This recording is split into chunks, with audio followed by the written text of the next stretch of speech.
Hello, I look an absolute mess right now, and it's like midnight right now. But I wanted to just jump on here real quick and give an update about today. Today is November 18th, 2025. Today was my mask making day. So I got there and they just took me back into a room. They did like vitals, pregnancy test, weight, asked me a bunch of questions on a questionnaire about like my quality of life and can I swallow, do I have pain, I don't know, just a bunch of random questions. So then after that I went back in like a CT scan room with three other people back there, and they have you get into a gown and then you lay down on the bed, and they have like this foam stuff, like a block of foam, I don't even know, and they put it behind my head and it was warm, and they like shaped it towards like around my head and then held it and it got hard. So I guess it's like my own personal headrest that's like formatted for my head, which was kind of cool.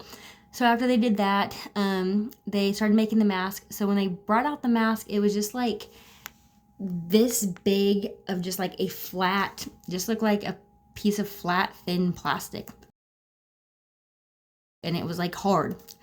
And then they had like this tub of like seriously like boiling water, and they dip the mask in the boiling water for a few seconds and they bring it out, and then one girl holds one side of the mask and the other girl holds the other side of the mask, and they just like come to you, and this shit is hot, by the way. It's burning my face off, like it's boiling water, but they put that on you and then they just press it down, and then they bolted it immediately to the bed, and then just kind of like pushed around so it like got my crevices and got around my nose and all that.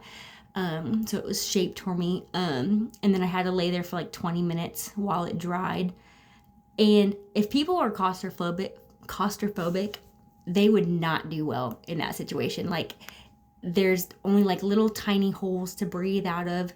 It's really hard and it's very close to your skin. So I mean, you cannot move at all.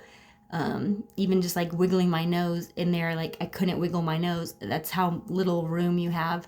Even swallowing, like it was pretty tight on my throat, so like swallowing kind of was hard because I was like pushing against it.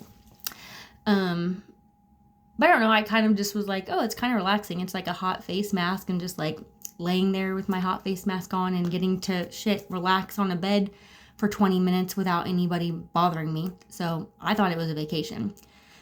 But did that, and then it got hard, and they took it off and they did a CAT scan of just me, and then they put it back on and they like tattooed it, put a bunch of markings on it, and then they put something on my where my tumor was, like marked it or something, and then they went back to the CAT scan, and I did that like 2 more times.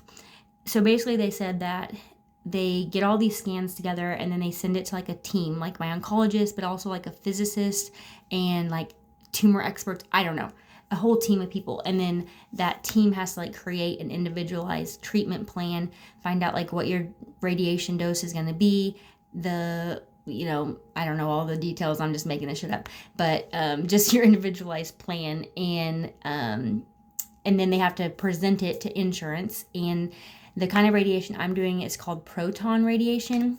Don't know what that means, but I guess it's like a newer kind of radiation. And they said something about, I think they said that this kind of radiation like doesn't damage as many healthy cells as regular radiation. So like the long-term effects is better somehow.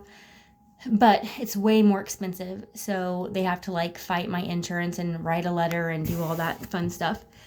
So that takes about 2 weeks to do the treatment plan and the insurance stuff. So, which is pretty much exactly right because I start on December 8th. So it's like almost exactly 2 weeks. In the meantime, they gave me this extremely long list of over-the-counter stuff that I need to buy before I start, which is going to be like $100. Like it was a long list of just like Biotin and Aquaphor and Boost, nutrition drinks and pain relievers and this special kind of probiotic that is like $30 that's supposed to help something with your throat so it doesn't get as many sores. Some kind of like mouth sprays, like numbing sprays. I don't know, a bunch of stuff. There was a bunch of stuff.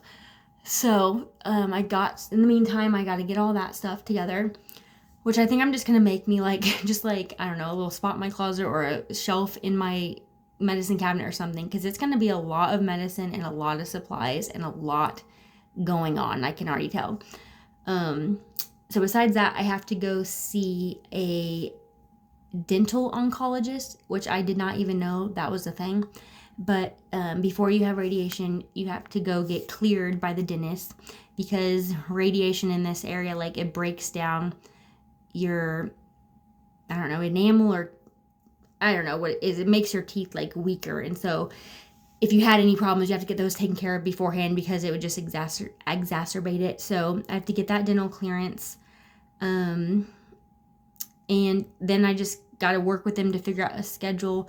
I was really hoping that like I could pick the time that I came in for radiation. So maybe I could go like super early before work, or like during my lunch break, or I don't know. I just was trying to get it worked around as best, because I cannot miss work. Like, this was not in the forecast. I do not have like money saved for this. I don't have PTO or anything at work yet, since I just started not too long ago. So financially, I'm definitely worried, because I think it's pretty likely I'm going to have some sick days where I'm going to have to be off work. And then just, I mean, even though radiation doesn't take long, it's still like a 30-minute drive there, 30-minute drive back. And then, you get checked in and all that stuff. The actual radiation is like 15 minutes, but I mean, we're probably still looking at like an hour and a half every day of my time taken out. So if I'm missing an hour and a half of work every week or every day for a week, and then also having sick days, that's a lot of missed paycheck. So I don't know. I called the financial person at the cancer center. They give you a social worker when you start this. And so that was one thing I talked to her about. Like, are there grants or resources, or like, is there anyone that helps, people in this situation kind of like supplement that income while we're going through this? So I sent her a message about that. So I'll wait to hear back from them. Again, today about pain. I'm really worried about pain. I keep on researching and I keep on listening to everyone else's stories, and they're not good. Like, they're not good. And people talk about how bad the pain is. I mean, if you think about it, it's literally being microwaved from the inside out for 6 weeks. Like, it is a microwave on your whole throat. And mine, like, my tumor's here, but the lymph nodes are here. So, I mean, it's going to be my entire esophagus. So I'm very worried about that. They're talking about feeding tubes and, an all liquid diet, and not being able to talk for, a few days to a week. So yeah, all that like definitely scares me. But I don't know. Posting on Facebook, I've been making these, which I've really enjoyed. I hope that I keep the momentum up, especially when I don't feel good. I hope that I keep doing this, because all the support I have got from people, and all like people are just super curious, and they're asking me questions, and they're checking in on me, and I just really, really appreciate that. And that has like just given me like a boost. I don't have any appointments or anything, I don't think, till December 8th. So I might just do like one other check-in right before radiation, just to see how I'm feeling. But otherwise, I'll just kind of plan on seeing you guys December 8th. Bye.